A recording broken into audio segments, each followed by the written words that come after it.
Sakina Danigo Ignespiaki. Hello, I'm Michelle. My Blackfoot name is Slow Dancing Woman.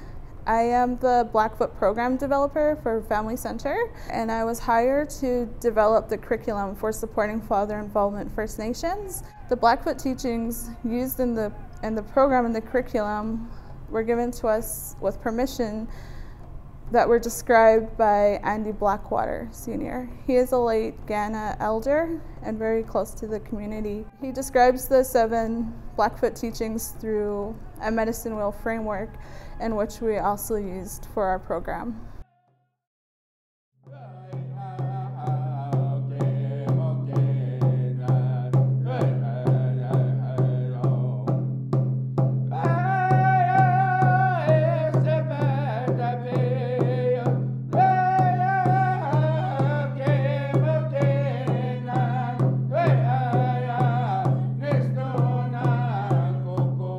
My most important, what sets me for the day is prayer in the morning.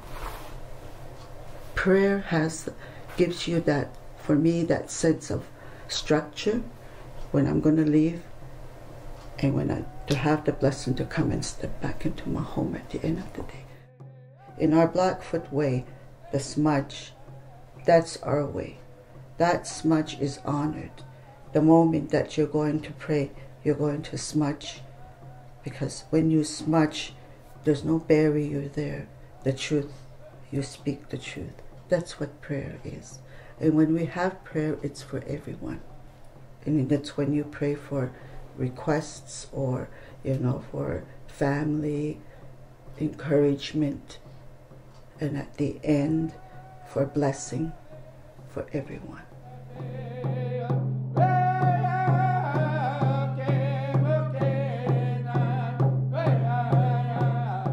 When you're growing up, you learn things.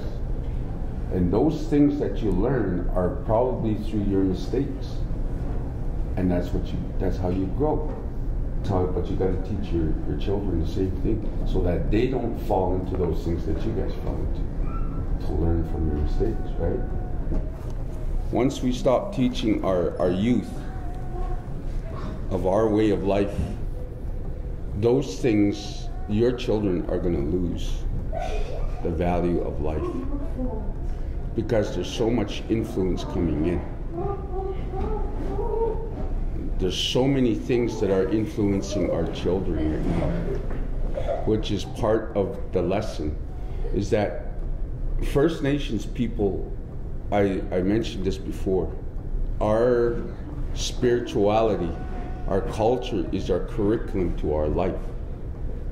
And when we stop teaching those things to our children, how are they supposed to understand who they are?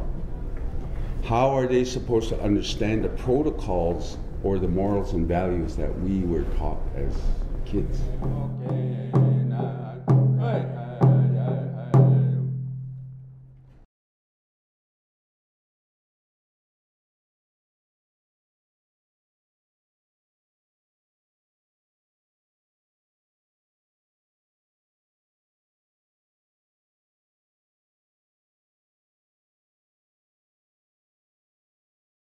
From rich and vibrant cultures and traditions that had created a void in many lives and communities, and we apologize for having done this.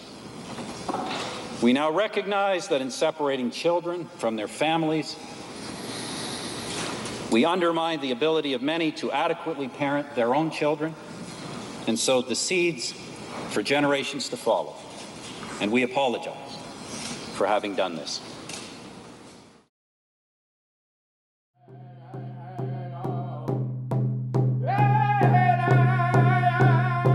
This drug that's going around here on the reserve, it's got a good hold on our kids. And I'm not afraid to say this. Grandparents, the parents, the children are at it. When I was still working, I ran into a young parent. He seen his daughter getting into a vehicle with an older man. We looked at him and he says, "What can I do? He's of age." No, it doesn't matter. I'm still put in place if I'm out of line by other grandfather. So you're never too old to be scolded. And like I said, you know, you learn from your mistakes.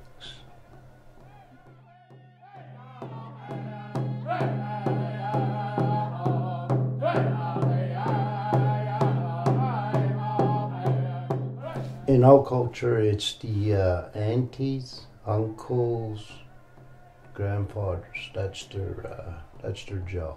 They're supposed to. The father supplies the clothing, the food. So in teaching, it does come from the uncles and aunties and grandfathers. The parents, their job is to raise their kids. And discipline, I think there are some people here on the reserves think we have lost it. We didn't. It's just that we're not practicing it anymore.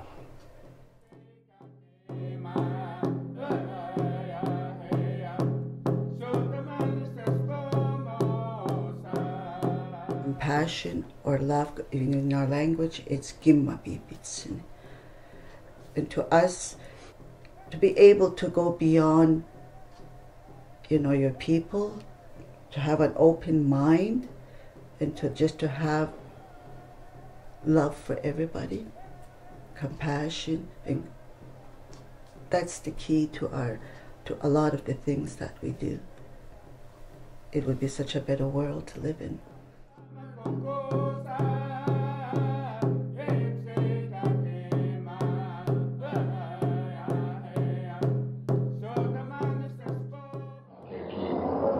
Always respecting others for who they are.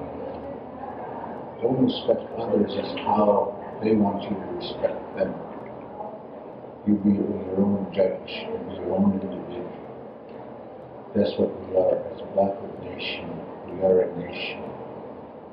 And just in time, it has reversed itself to where we're at today, where we think we're second. No.